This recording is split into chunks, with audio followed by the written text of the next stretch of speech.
σε ολόκληρη την Ευρώπη.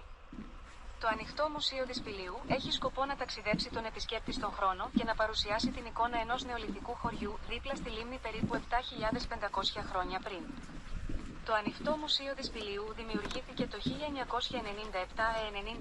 ως συμπλήρωμα των ανασκαφικών ερευνών στον παρακείμενο νεολιθικό οικισμό που διενεργεί το Αριστοτέλειο Πανεπιστήμιο Θεσσαλονίκης, απειθητά, από το 1992 μέχρι σήμερα.